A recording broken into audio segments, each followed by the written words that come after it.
Bueno, vamos a dar comienzo a la charla de actualización. Si les parece, si están todos listos, tecnologías y optimización en la producción de hidrógeno, a cargo de Marcelo Tagliabue, de Air Liquide. Bueno, hace tiempo venimos pensando en esta charla, se menciona mucho en las distintas comisiones del IPA, del Instituto Petroquímico Argentino, hablar sobre hidrógeno, no solo por la inclusión en muchísimos procesos de nuestra industria, sino también como bueno, una energía limpia que cada vez está más presente y bueno, y con muchos más desarrollos. Así que pensamos que era una buena manera generar una charla con los expertos en esta materia. Para los que no me conocen, soy Gabriel Rodríguez Garrido, director ejecutivo del IPA, del Instituto Petroquímico Argentino, y bueno, todas las semanas estamos organizando distintas charlas de actualización de temas variados, en este caso bien de tecnología y bueno, y de desarrollo y de futuro, digamos, de nuestra industria. Así que para las reglas, digamos, para la charla, les voy a pedir que todos coloquen en silenciar. Si quieren ir enviando preguntas, la pueden enviar por el chat. Yo voy a tratar de oficiar de preguntador ahí, hacia el final. Pero siéntanse libres en enviar la pregunta por privado o ahí a todos, y yo después las voy recopilando. Marcelo va a dar una exposición. Lo mismo en algunos momentos vamos a hacer algún corte para algunas preguntas. Creo que es un tema súper interesante y con muchísima información y mucha experiencia de Marcelo. Así que, sin más, le dejo la palabra a Marcelo. Muchas gracias. Adelante. Hola, buenas tardes a todos.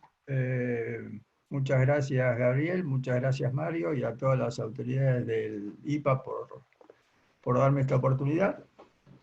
Y bueno, la charla de hoy lo que quiero compartir es algunas experiencias que he recopilado acerca de la producción y optimización de los procesos productivos de hidrógeno, sus usos y algunas otras particularidades más.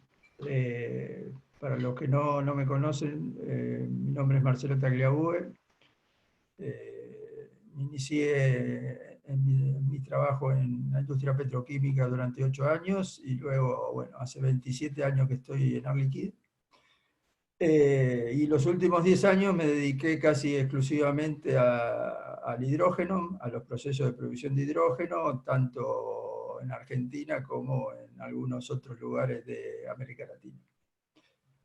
Bueno, voy a tratar de compartir la presentación.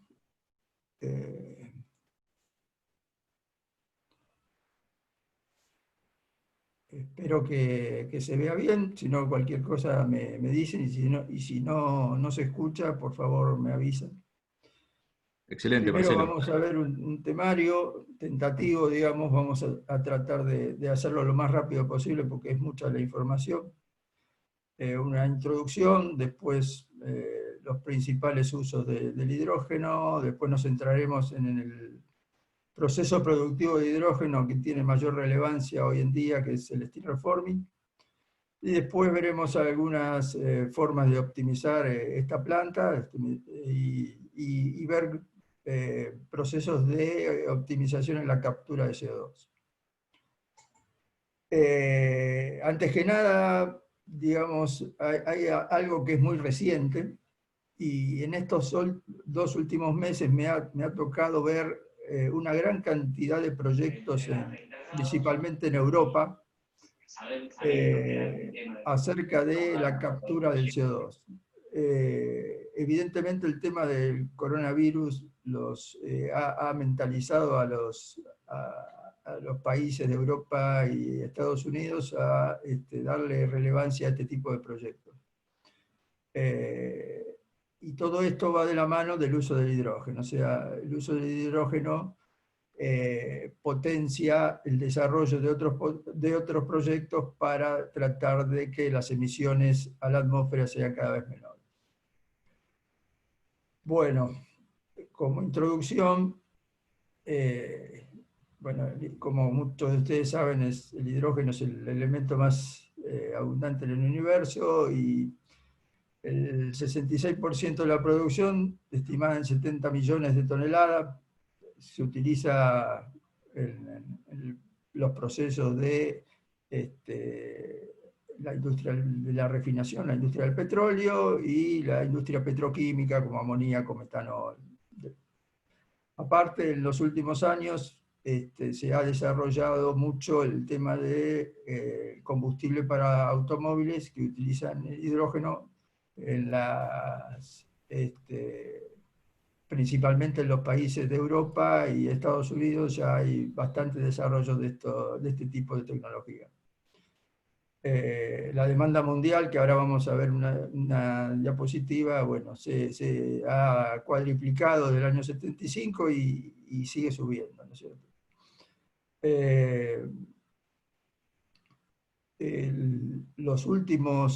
Hay últimos proyectos y ya hay pruebas en Europa y en Estados Unidos de mezclar el hidrógeno con el gas natural.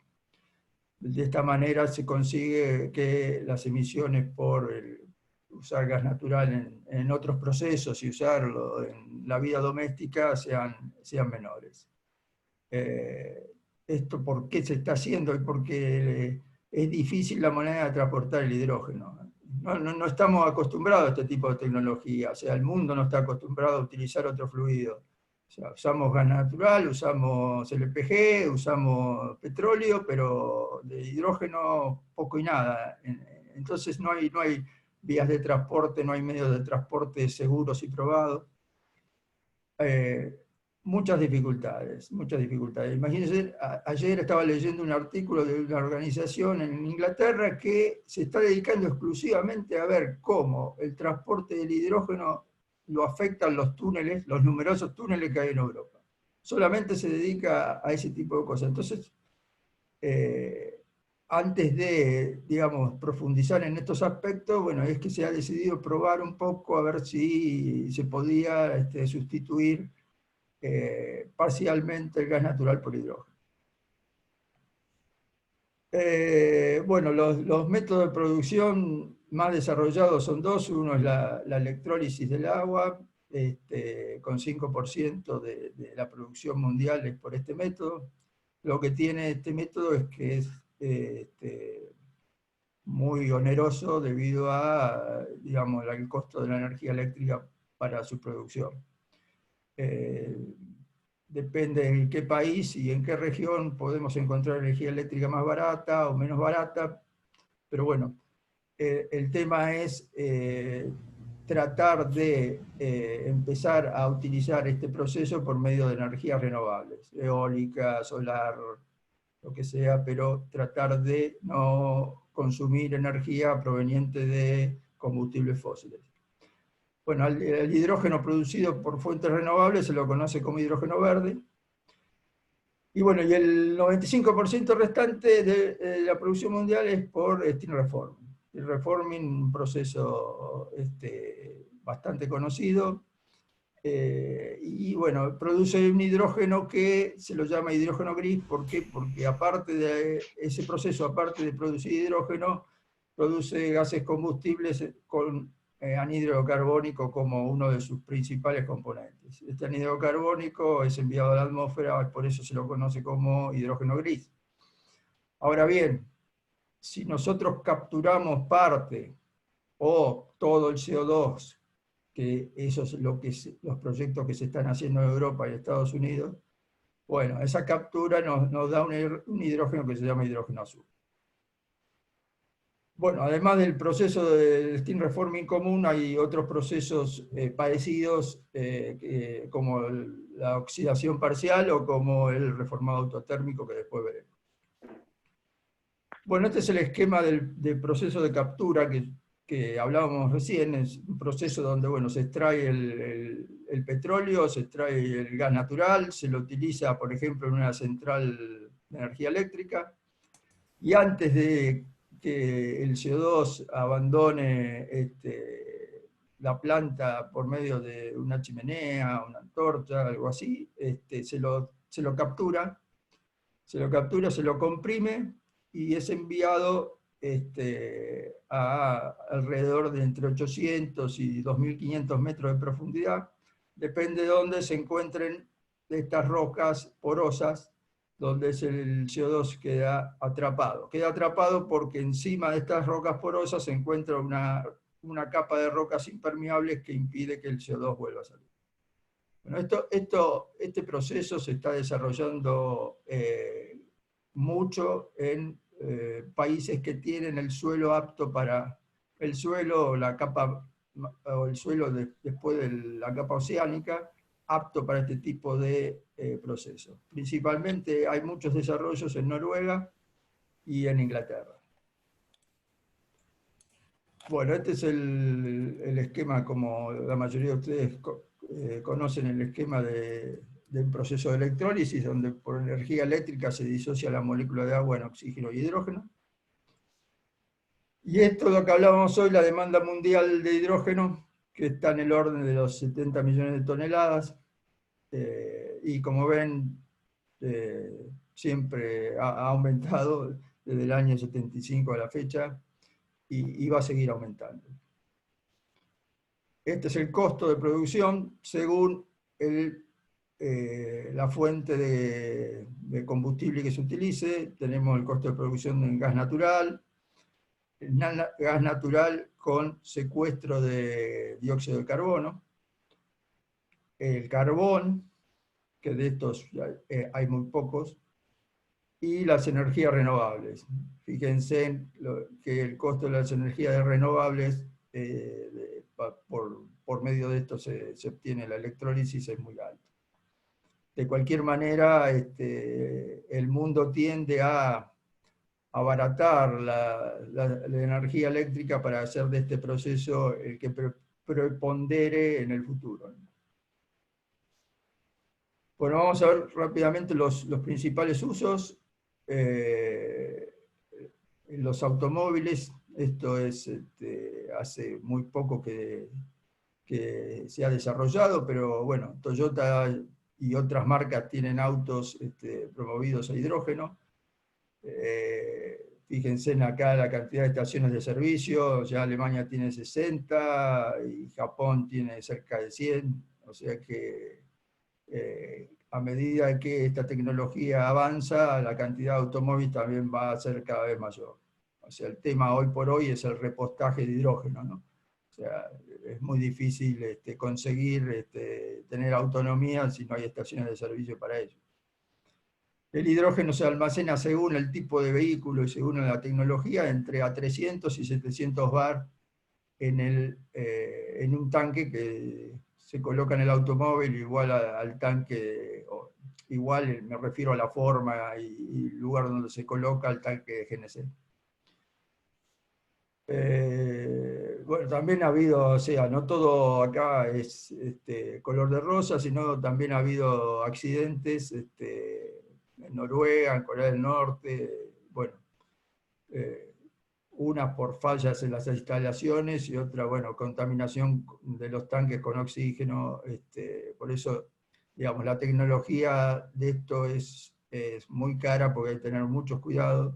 Como saben, el hidrógeno es muy volátil, muy permeable, entonces los cuidados que hay que tener son mayores que utilizar gas natural.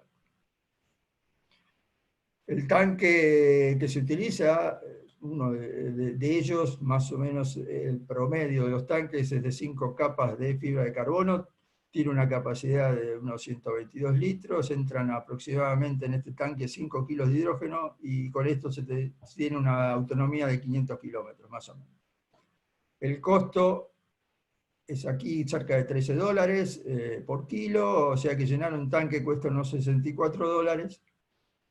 En Estados Unidos, con el costo de la gasolina en ese país, para recorrer la misma distancia tendríamos 30 o $40, con lo cual hoy en día el costo de utilizar un auto de hidrógeno es bastante elevado. De cualquier manera, ya hay 11.200 autos circulando por el mundo, y bueno, y se espera, los gobiernos esperan que haya 2,5 millones para el 2030. Bueno, aquí vemos uno de estos Toyota cargando hidrógeno en una estación. Este modelo lo carga a 700 bar. Y acá, acá vamos a ver espero que algo se note.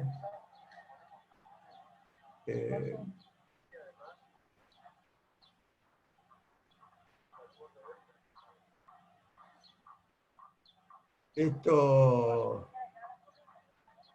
es o sea, me tocó estar en un congreso en España y este hombre hacía la presentación de estos autos.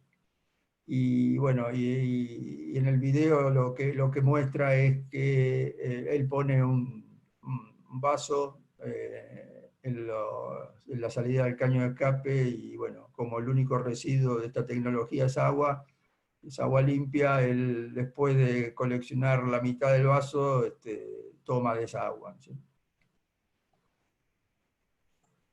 Bueno, este es el esquema de una pila de combustible, donde por un lado tenemos el combustible que es hidrógeno, después por el otro lado tenemos oxígeno, reaccionan en una membrana catalítica y esa reacción produce energía eléctrica y esa energía es la que se utiliza en el auto, y como residuo tenemos el, el aire, el nitrógeno fundamentalmente que ingresa con el aire, el agua que sale también como residuo.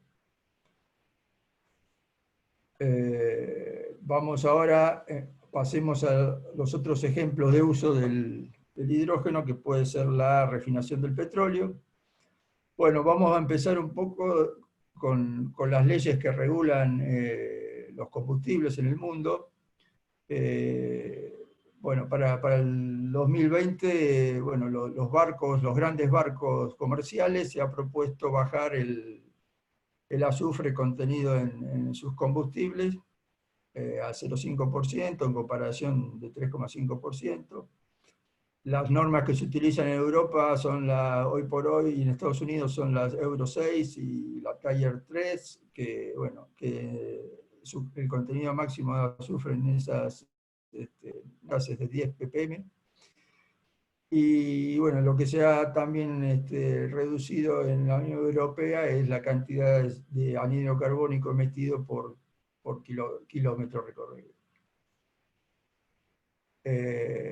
¿Cómo estamos en Argentina?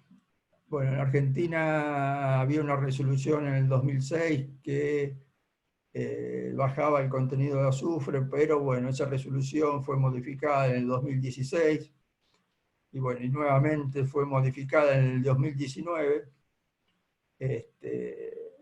y como vemos, bueno, todavía seguimos penando por tener combustibles que se parezcan a los de las normas europeas y estadounidenses. Bueno, de cualquier manera, las industrias petroleras del país, YPF,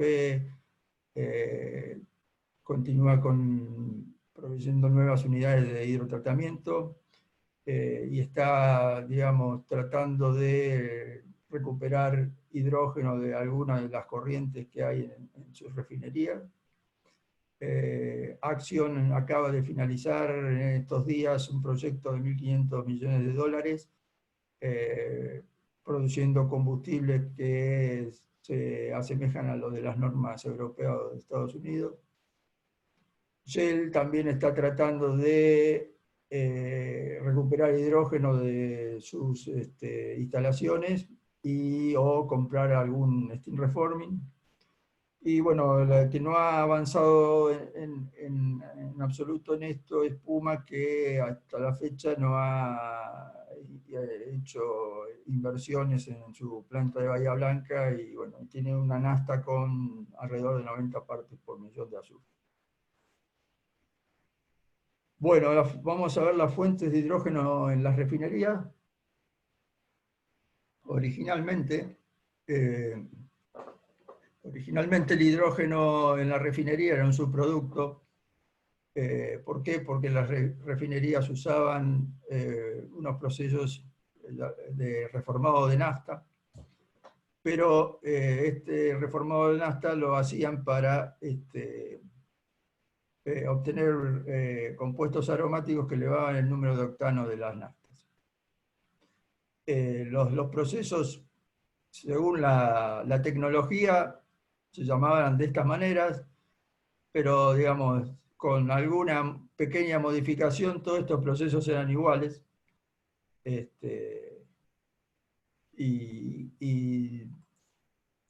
Eran, digamos, un reformado de nafta con después recuperación de hidrógeno como subproducto. Pero el producto principal era la corriente de aromáticos. Ahora en las refinerías los nuevos procesos son el CCR. El CCR es un proceso como los anteriores, nada más que tiene una regeneración que es continua. Los procesos de reformación anteriores, los viejos que les mostré, alrededor de cada año había que regenerar el catalizador debido a que se producía carbón en la superficie del mismo. Esto inhibía que las moléculas de combustible pudieran acceder a los centros activos. Y bueno, entonces cada año habría que parar la planta alrededor de una semana, 10 días, para regenerar el catalizador. Ahora con este nuevo proceso de regeneración continua se consigue mayor confiabilidad y una mejor unidad de negocio. Después tenemos al Steam Reforming, que de él vamos a hablar un poco más, digamos, en profundidad. Y después tenemos los procesos de reforming autotérmico y el POX, que en realidad son más o menos los mismos, lo único que uno tiene catalizador y el otro no. Y otra de las cosas donde las refinerías deberían trabajar bastante es los sistemas de recuperación de hidrógeno. Muchas corrientes de la refinería tienen hidrógeno que se puede recuperar. Muchas de ellas hoy en día se envían a fuel gas o a la antorcha, ¿no? Yo creo que la composición promedio del fuel gas en una refinería tiene un 40% de hidrógeno. Entonces, en una refinería, antes de invertir en uno de estos procesos nuevos, lo que habría que hacer es tratar de ver cómo recuperar las corrientes de hidrógeno que andan dando vuelta por ahí. Este es el CCR del que yo le hablaba. Es un proceso de reformación donde entra la materia prima, se precalienta, pasa por distintos estadios de un horno donde, bueno, siempre toma temperatura. Esta reacción de reformación es endotérmica, por eso necesita siempre incorporar calor.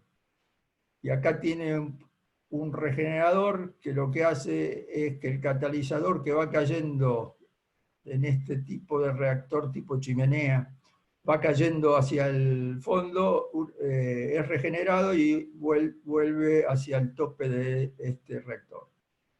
Después el producto aromático va a un estabilizador, de ahí se enfría, se separa parte del hidrógeno para tener una buena relación hidrógeno-hidrocarburo, vuelve al sistema, y la otra parte va hacia una purificación. Y el líquido se estabiliza para, digamos, poder enviar el producto a tanques, y el fondo, la corriente de aromáticos, bueno, sale por el fondo, es enfriada, y después va según si es una petroquímica puede ir a un proceso de separación de sus componentes, y si es una refinería puede ir al pool de nafta para también elevar el número de octano. De cualquier manera, esto se hacía antes, digamos. Hoy por hoy hay reglamentaciones en cuanto a benceno, creo que en cuanto a tolueno también. Entonces, por eso hay otros, las refinerías tuvieron que adoptar con otros elementos para elevar el octanaje, que son compuestos oxigenados, que ayudan a elevar el número de octanos sin la utilización de compuestos aromáticos, o bajando los compuestos aromáticos. Bueno, este es el típico steam reforming.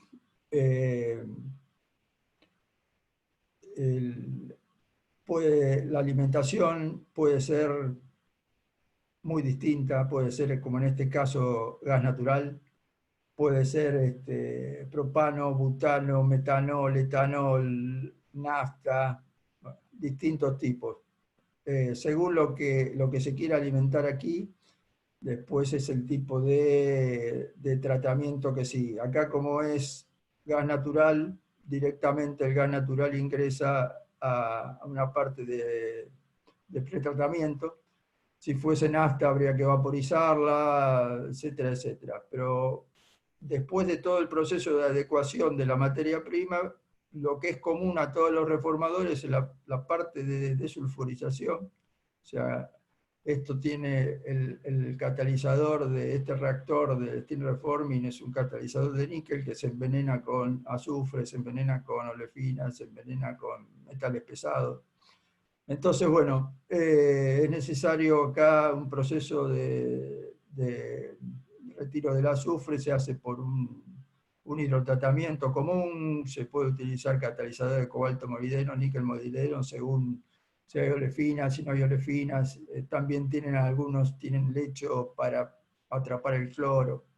Y después, bueno, a ver, esto lo que hace es el hidrotratamiento lo que hace es los compuestos de azufre orgánicos los transforman en sulfídrico. Y el sulfídrico después se absorbe en un lecho de óxido de zinc por medio de una reacción química y queda retenido en ese lecho. Cada tanto ese lecho tiene que ser descargado y cargado nuevamente. Después, bueno, la materia prima sin azufre se combina con vapor sobrecalentado, y con eso ingresan al reactor de reformación, que está compuesto por tubos, generalmente de 10-12 metros de longitud. En estos tubos, que la cantidad depende del tamaño del reformador, pueden ser de 3 tubos hasta 500 tubos, depende mucho de cómo es el reformador. Dentro de los tubos va cargado el catalizador de níquel. Bueno, como esto se produce la temperatura de reacción es de alrededor de 800 grados, hay que suministrar calor, entonces parte del gas natural se va a los quemadores y aquí se suministra calor. La reacción es fuertemente endotérmica, por lo cual hay que siempre estar suministrando calor para que se produzca.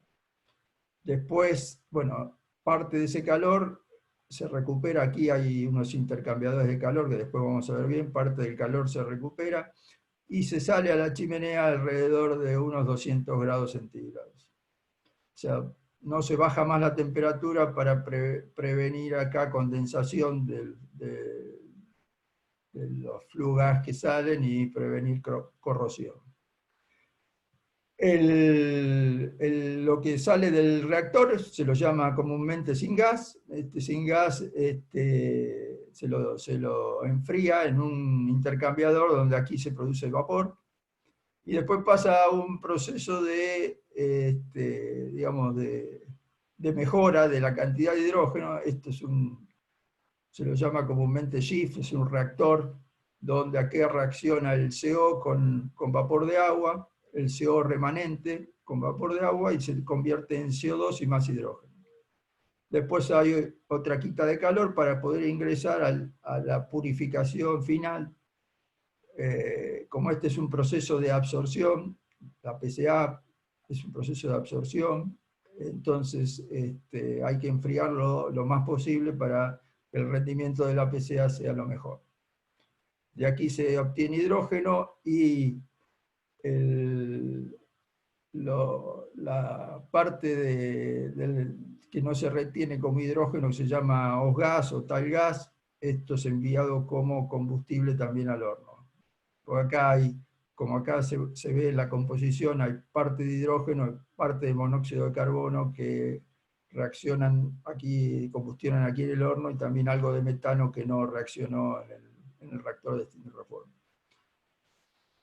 Bueno, aquí está el proceso de autotérmico, reformado autotérmico, que es lo mismo, digamos, hay un proceso de depuración de la materia prima.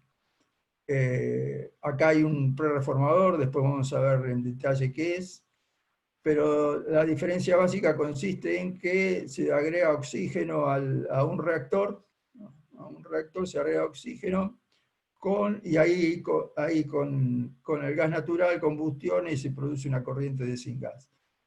Acá el proceso es mucho más, digamos, el capital que hay que colocar aquí es menos que el de un reformador común como el que vimos anteriormente, pero el tema aquí es contar con el oxígeno, o sea, si tenemos, tenemos por casualidad una planta de separación de gases del aire y conseguimos tener oxígeno, bárbaro. Si no, si hay que colocar una planta de separación de gases del aire para hacer este proceso, obviamente conviene el reformador convencional. Acá tenemos los dos procesos, como les mencionaba, el reformador autotérmico y el POX. La diferencia es que uno tiene catalizador y el otro no tiene catalizador. Pero bueno, básicamente, obviamente este es más eficiente, pero básicamente los dos son más o menos iguales. Acá hay un gráfico que muestra la relación hidrógeno-CO, o sea, del Steam Reforming convencional tenemos la máxima relación que podemos obtener de hidrógeno-CO. O sea, 3 y pico, 4 es la máxima relación. Después, depende de para qué se va a usar el syngas o para qué se va a usar la corriente. Hay veces que la industria, principalmente la industria petroquímica, requiere que la relación hidrógeno-CO sea menor. ¿Por qué? Porque necesitan más CO para sus otros procesos. Entonces, depende del tipo de relación hidrógeno-CO, es el tipo de reformador que conviene, digamos, ¿no? Aquí lo máximo lo da el Steam Reforming común, después el reformador autotérmico y después la oxidación parcial.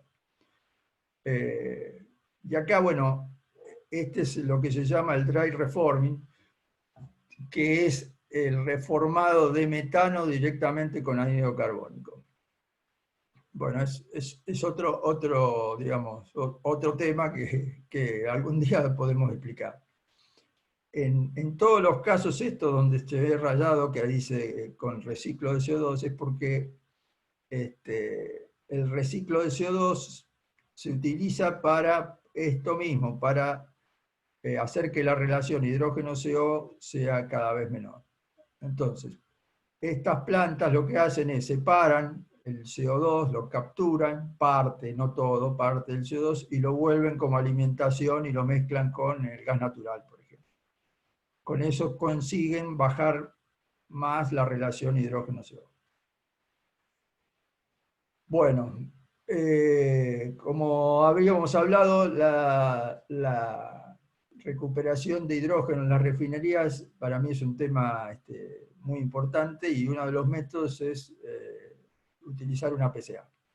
Una PCA es un proceso batch que es la absorción en capas de absorbentes, que puede ser, depende de los contaminantes, pero mayoritariamente para estos casos es carbón activado, también molecular. Y bueno, como absorbe las impurezas, el CO, el CO2 y el metano son absorbidos y el hidrógeno es dejado pasar, es el huido. Esas impurezas después, para que pueda volver a funcionar, hay que eliminarlas, o sea, se eliminan con una corriente de hidrógeno puro. Y bueno, entonces, para hacerlo un proceso continuo, es que se colocan varias botellas y con eso así funciona la PCA. Aquí vemos un ejemplo de una PCA para esta PCA tiene una capacidad de procesar de unos 1000 metros cúbicos, normal metro cúbico por hora. Acá vemos las botellas donde se está colocado el absorbente, y este es un tanque buffer que lo que hace es que los gases, el tal gas lo almacena, y este tal gas es enviado a combustión, digamos, o alimentación para hornos o cualquier proceso, o al sistema de fuel gas, digamos.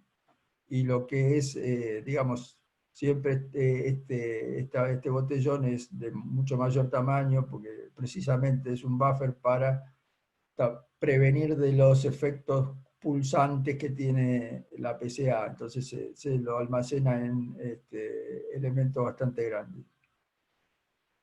Bueno, esto es otro de los métodos, se puede ser la membrana, son membranas de materiales poliméricos, digamos, especiales, donde entra la corriente que uno quiere purificar, y bueno, y por el tamaño de la molécula, por la polaridad, etcétera, muchas de estas moléculas permean, y las que no permean siguen su camino como retenidos, digamos, ¿no? Son cartuchos que se colocan, y hay fluidos como el hidrógeno que por su tamaño de molécula, por su volatilidad, enseguida permean a través de estos cartuchos, y bueno, y los demás compuestos quedan atrapados en estos cartuchos, y así se produce la separación. Acá vemos, bueno, después hay un sistema más, digamos, digamos, puede ser más eficiente, pero con mucho más capital, que es la parte criogénica, una separación en una caja fría. Pero, digamos, en las refinerías lo que más se usa para separar corrientes de hidrógeno son la PCA fundamentalmente, y después la membrana. Acá ven los porcentajes de hidrógeno que cada una requiere, o sea, como ven, la PCA requiere una cantidad de hidrógeno importante, 50%, para que sea, digamos, un rendimiento óptimo. En cambio la membrana es de menor. Las capacidades de cada uno, la presión, ¿no? La presión de entrada es muy importante.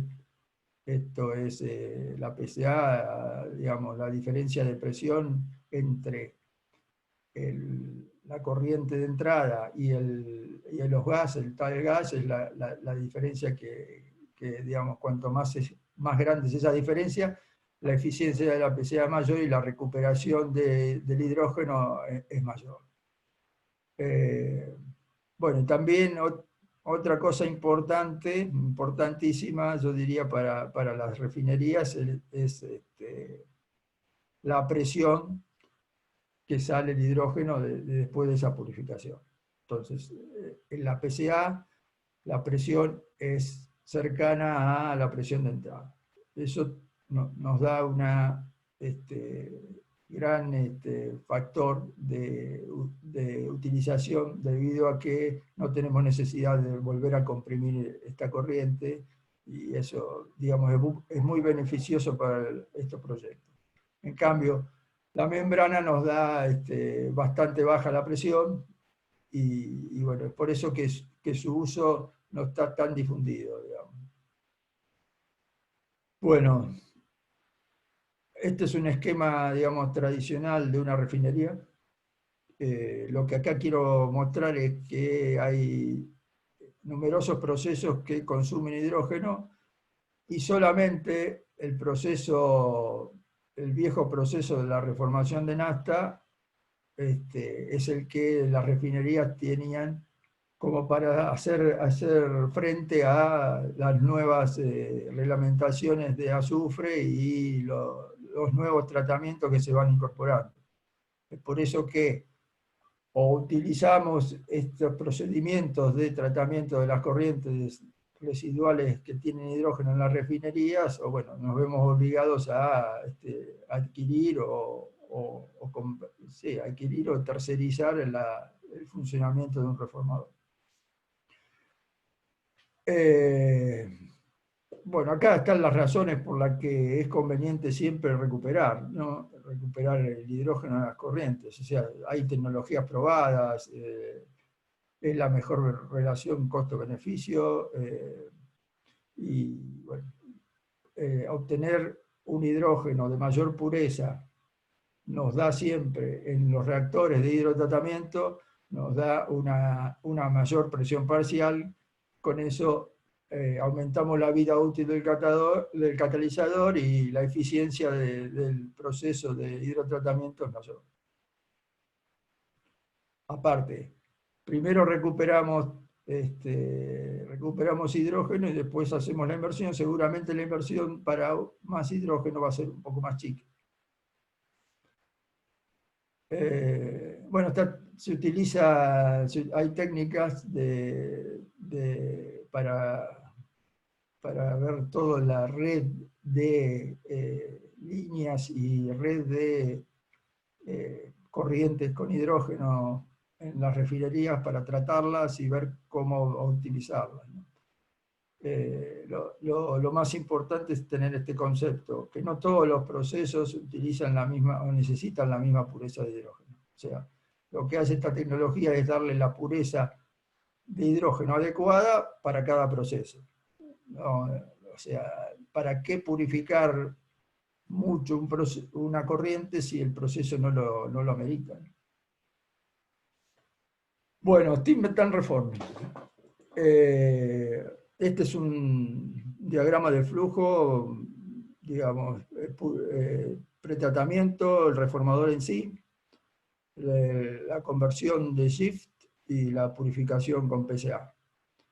Se recicla hidrógeno acá para el pretratamiento, el vapor que se utiliza para la reacción y la purga, el tal gas o los gas que vuelve al reformador para los quemadores. Y acá está la reacción que les decía en el pretratamiento. O sea, el azufre orgánico con hidrógeno se transforma en sulfídrico y el sulfídrico reacciona con el óxido de zinc para dar sulfuro de zinc que queda retenido. Este es un esquema del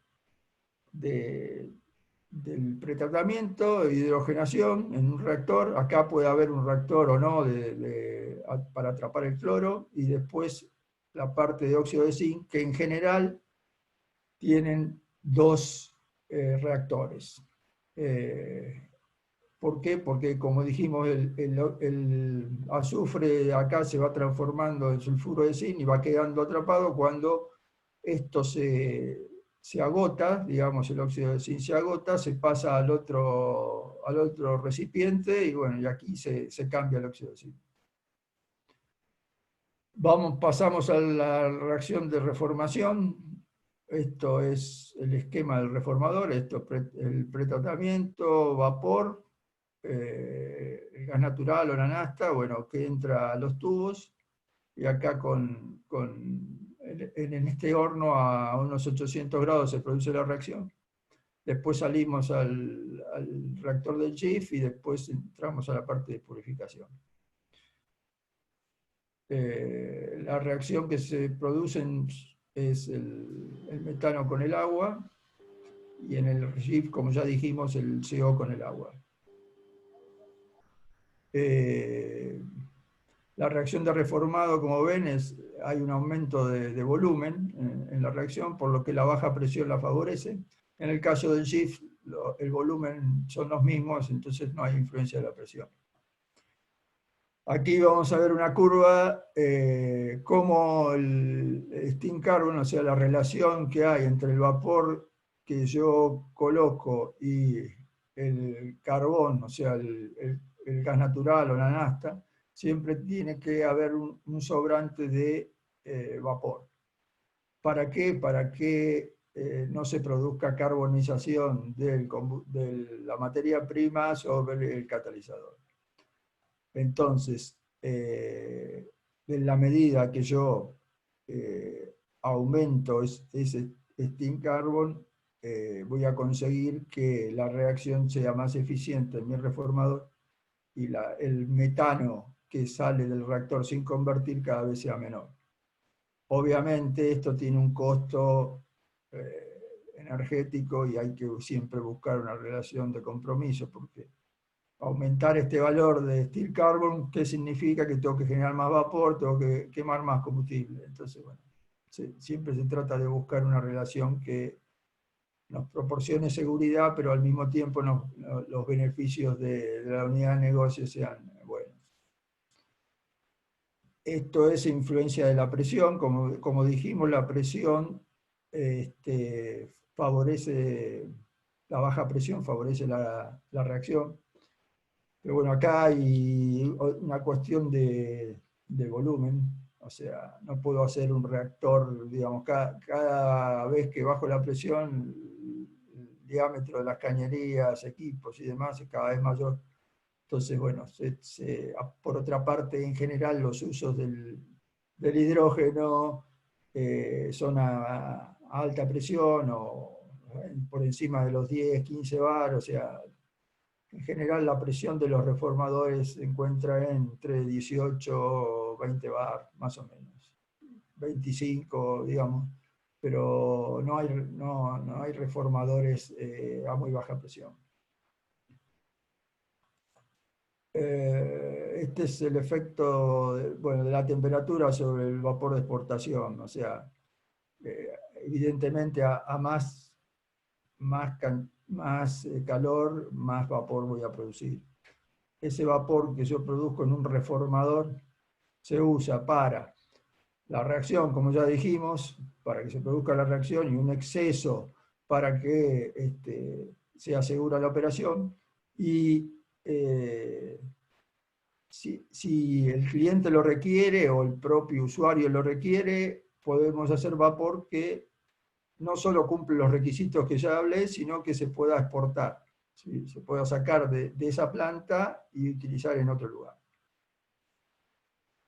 Y esto, bueno, es lo que, otra de las cosas que limita este proceso es la temperatura. O sea, si yo trabajo a temperatura de diseño, te doy una vida útil de 10 años. O sea, esta es la vida útil en general de los tubos del reformador. De los tubos, porque el catalizador se cambia cada 4 o 5 años, depende de la tecnología. Pero los tubos deberían durar 10 años. Ahora, si yo, con el afán de aumentar la producción, aumento la temperatura, bueno, la vida útil puede caer hasta la mitad.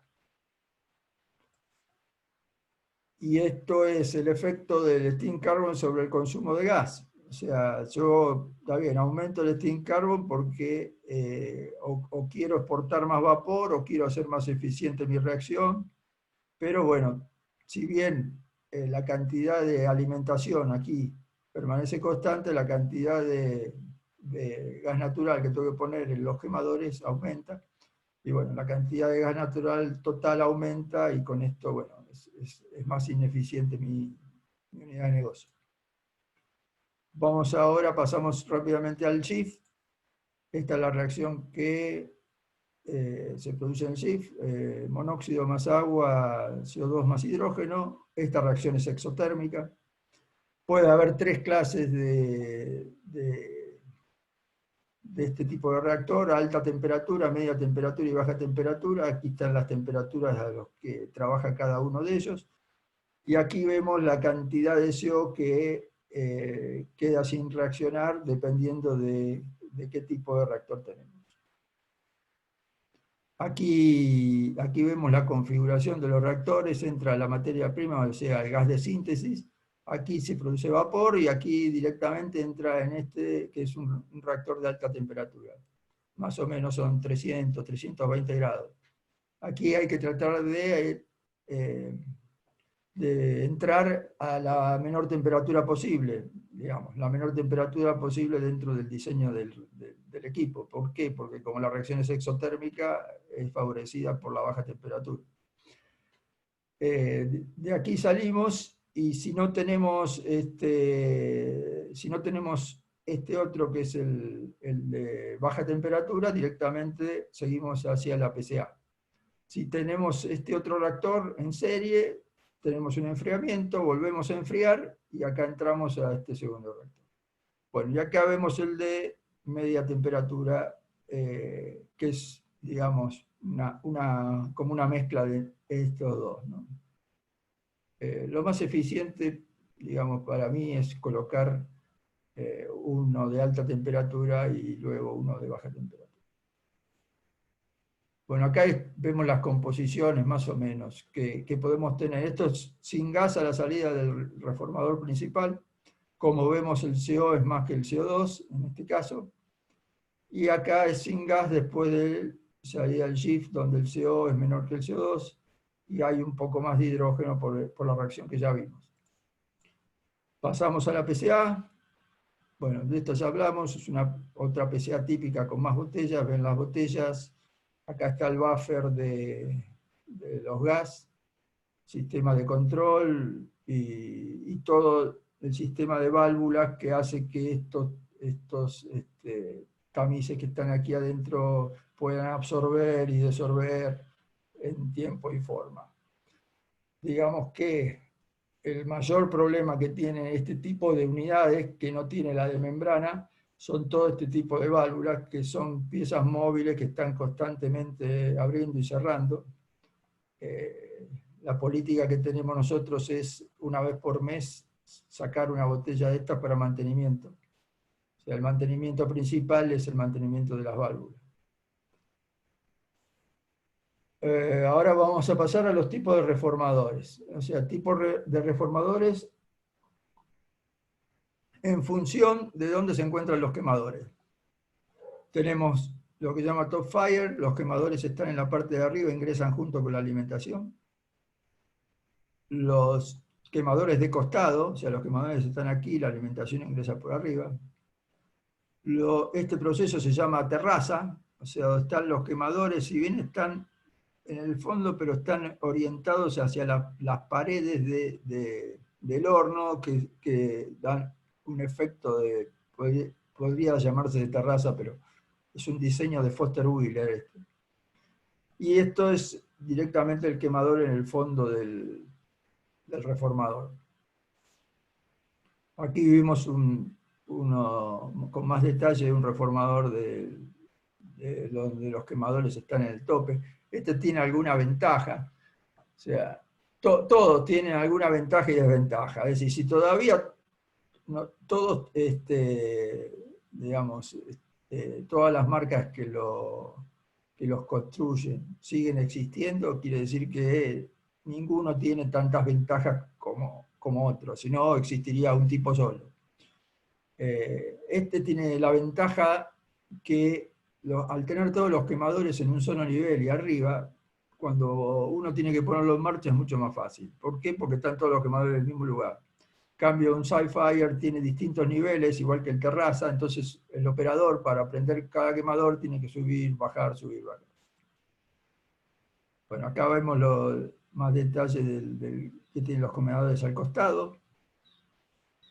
Bueno, este es el que vimos, el Terraza, donde los quemadores están ubicados así y siguen, la llama sigue pegada perfectamente a la pared.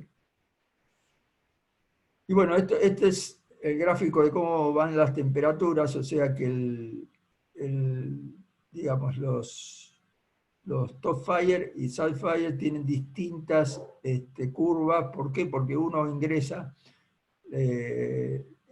ni bien ingresa la materia prima, se encuentra con todo el calor, y en el otro es gradualmente va inyectándole calor a medida que la materia prima va pasando a través del tubo.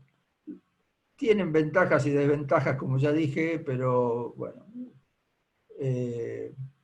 digamos, lo que puede tener es mayor temperatura de piel de tubo, ¿no? Porque alcanza una temperatura más alta. Pero bueno, todo eso, esos son detalles que en la operación normal se controlan. Acá hay un ejemplo de un top fire y un salt fire, la misma cantidad de tubos, el mismo diámetro y longitud de los tubos, la misma longitud del tubo, pero bueno, después tienen distintas dimensiones el horno, digamos, debido a que hay diferencia en los quemadores, entonces, bueno, y como las disposiciones geométricas son distintas, porque ya vimos, uno tiene arriba, el otro tiene en 2 niveles, otro 3, entonces, bueno, esto hace que el volumen del reformador sea distinto, y bueno, hay ventajas y desventajas. Acá vemos un reformador típico con un top fire con la zona de convección. Esta zona es fundamental porque acá se produce la mayoría de los ahorros, o sea, toda esta zona que va hacia la chimenea está llena de intercambiadores de calor que pueden precalentar la alimentación, pueden precalentar, hacen el vapor sobrecalentado para la reacción, pueden calentar el aire para la combustión,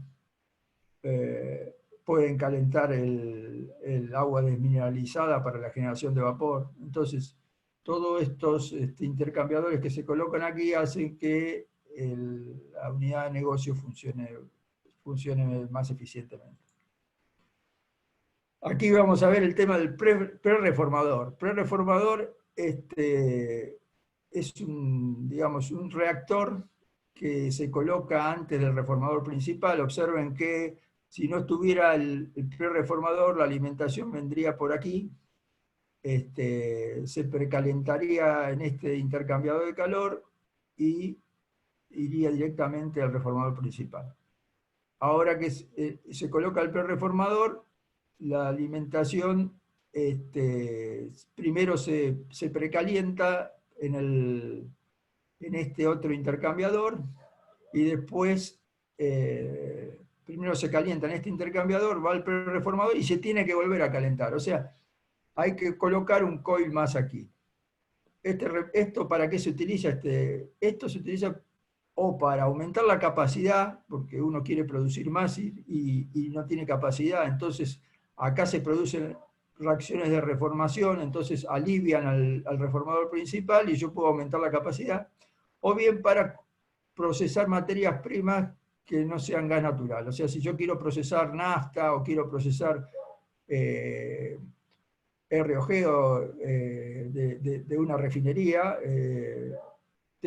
y que tiene cadenas de hidrocarburo pesadas, o sea, más pesadas que C3, C4, tengo que utilizar un prereformador. Bueno, aquí veremos ¿se escucha bien, por favor? Hola. ¿Se escucha Sí, bien? perfecto. Ah, bueno, gracias. Perfecto.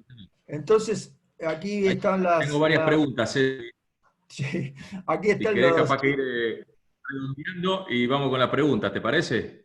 Y Perdón, faltan 9, si querés lo hago rápido y después si queda tiempo vemos lo otro que tenía, si no vemos la pregunta y listo. Dale, Bueno, como quiera. esto es lo que hablaba del pre-reformador. Estas son las reacciones que se producen reacciones de reformación, se producen dentro reacciones de shift y también se producen reacciones no deseadas de metanación. Esta es la curva del reactor pre-reformador, un reactor que tiene níquel, igual que el reformador principal. Esto es con gas natural. Con gas natural el perfil es endotérmico. ¿Por qué? Porque se producen reacciones solamente como no hay compuestos pesados, se producen solamente reacciones de reformación que son endotérmicas. Entonces el perfil del reactor es de temperatura. En cambio, si corremos nafta, primero se producen reacciones de reformación y después se empiezan a producirse reacciones de metanación, de GIF y demás, que son exotérmicas, entonces la curva total del reactor es exotérmica. Y ahora veremos la parte de optimización. Veremos dos contingencias. Una es si tengo un reformador que lo quiero optimizar o que produzca más y tengo gas natural disponible. Y otro es si no tengo gas natural disponible o no quiero consumir más gas natural. Entonces, acá está, digamos, quiero producir más, puedo instalar un prereformador, voy a ganar un 10% más de capacidad, o 15%, pero voy a tener una pérdida de vapor de un 10%. ¿Por qué la pérdida de vapor? Porque como vimos en el prereformador hay que instalar un coil más, un intercambiador más en la zona de convección. Ese intercambiador se lleva calor y me hace que produzca menos vapor. Incrementar un poco la presión. Si bien vimos que la presión, el incremento no ayuda a la reacción de reformación, pero incrementar un poco la presión puede ayudar a que se consiga colocar más gas natural en el reformador principal. O instalar nuevos catalizadores. Esta firma, este Catacel es el nombre comercial de un catalizador de la firma Johnson Matthey, que vende este tipo de catalizador nuevo, un catalizador estructurado, que no es un catalizador en pellet, sino que ya es una estructura que hay que colocarla dentro del tubo. Y este catalizador tiene un buen traspaso de temperatura hacia los centros activos y disminuye mucho la pérdida de carga respecto a los reformadores convencionales y puede incrementar la capacidad en un 15%. O si no, ahora vemos las oportunidades con mayor consumo de gas natural. Se puede instalar en paralelo al reformador principal un reformador tipo intercambiador. El incremento de la producción es del 20 o 30%. Es este caso donde la alimentación entra al reformador principal, pero también en paralelo entra a este reactor intercambiador. Entonces lo que hace el efluente de aquí, antes de enfriarse para hacer vapor y antes de llegar al chip, el efluente de aquí entra al intercambiador y calienta la alimentación a este reactor intercambiador. Y bueno, los efluentes se juntan, van y se enfrían y siguen su camino hacia la PCA. O colocar un LT-GIF, como vimos, el LT-GIF convierte más CO y produce más hidrógeno y puede incrementar la producción en un 4%. O subir el steam carbon, esto también aumenta la producción, pero bueno, va a consumir un poquito de más gas natural, no como alimentación, pero sí como combustible para el horno. Bueno, y esa fue la última diapositiva. Muchas gracias y espero que le haya sido de interés. Y disculpame lo que te hice correr un poco. Si podés sacar ahí la presentación, así también, Sí. así se ven todos los que quieren verse. Te voy a hacer un par de preguntas que tengo acá. Primera, la junto toda en el tema el primer tema que tocaste de movilidad, ¿sí? Sí. A tu criterio, porque como comentaste, digamos, ¿cómo se llama? La competitividad que todavía faltaba y que, bueno, comparado con lo que se utiliza la gasolina actual, el costo es mayor del hidrógeno.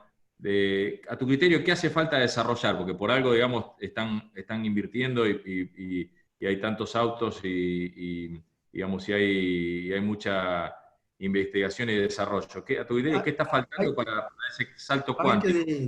Hay que dilucidar cómo va a ser el futuro, digamos, si lo transportamos al hidrógeno. Hoy no tenemos vías de transporte de hidrógeno, no tenemos cañerías, no sabemos cómo manipularlo. En algunos casos hemos visto accidentes que hay porque no conocemos cómo se lo manipula, y menos estábamos viendo de colocar 25 o 30% de hidrógeno en el gas natural a domicilio. Bueno, ¿qué medidas de seguridad tengo que tener? O sea, es todo todavía a desarrollar.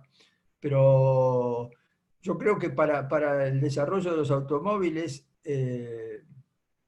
digamos, como hoy les dije a algunos, hasta se está trabajando específicamente en Europa, alguien está trabajando en solamente cómo manejar el tema de autos e hidrógeno dentro de los túneles. O sea, Europa está lleno de túneles. Entonces, digamos, estamos viendo cómo en pequeños detalles se está trabajando para hacer que esta tecnología funcione a corto plazo.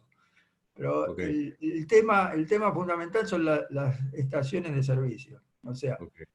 cómo llegar a colocar el hidrógeno en el medio de un desierto, digamos, ¿no? Entonces, bueno, se está viendo, o se hacen plantas, pequeños steam reforming o pequeños electrólisis en el lugar, o se lleva, como he comentado, se lleva hidrógeno líquido, un tanque de hidrógeno líquido, entonces eso es fácil de almacenar, pero bueno, todo eso hay que llevarlo en camiones, etcétera, etcétera. Ok, Pero ese es el tema, el más importante para la utilización de automóviles, es cómo reabastecerlos, ¿no? bien. Y termino ahí, digamos, me pregunta, ¿cuánto consume de hidrógeno un auto? Tener una idea de un orden de magnitud y la pureza del hidrógeno que necesita. La pureza ¿Cuál es es? 99,9. Es pureza de Ok, hidrógeno, salida de una PCA, 99,9. Y, y lo que hoy en una de las diapositivas estaba que llenar un tanque son 5 kilos de hidrógeno, con 5 kilos hace 500 kilómetros más o menos. ok, ok, perfecto. Otra pregunta ahora más hablaste de las refinerías y acá me preguntan si Ryzen, Excel, está desarrollando un proyecto de producción de hidrógeno para el Steam Reformer. Eso justamente para adecuarla a la aplicación Sí, del 2024? sí, realmente no, digamos, se estaba desarrollando, o sea, ellos tienen recuperación de hidrógeno por membranas, digamos, ¿no? Y estaban desarrollando algún steam reforming que tuviera como materia prima algún residuo de ellos, digamos, pero lo que yo sé, todavía no lo habían concretado, pero me imagino que deben estar en eso porque, digamos, todas las demás refinerías están tratando no solo de mejorar su producción para ganar el mercado argentino, sino también para exportar. O sea, lo que está haciendo Axion fuertemente está marcado para la exportación de combustibles, ¿no? Ok. Si no, hoy Acá me por hoy el preguntan también mercado, con respecto a... ¿sí? Perdón, cerré la idea. No, que Perdón. hoy por hoy el mercado argentino está muy deprimido, igual que el resto del mundo, pero nos imaginamos que los que van a arrancar primero son los países más desarrollados, que el rebote va a ser más rápido y está la posibilidad de colocar combustibles en esos países, ¿no? Ok, perfecto.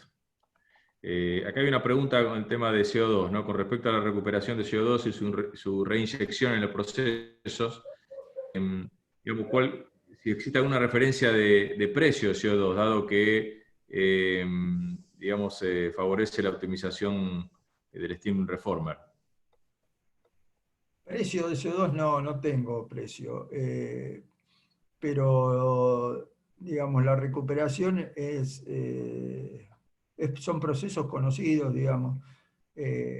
Todo esto en instalaciones como centrales térmicas, distintas plantas de procesamiento.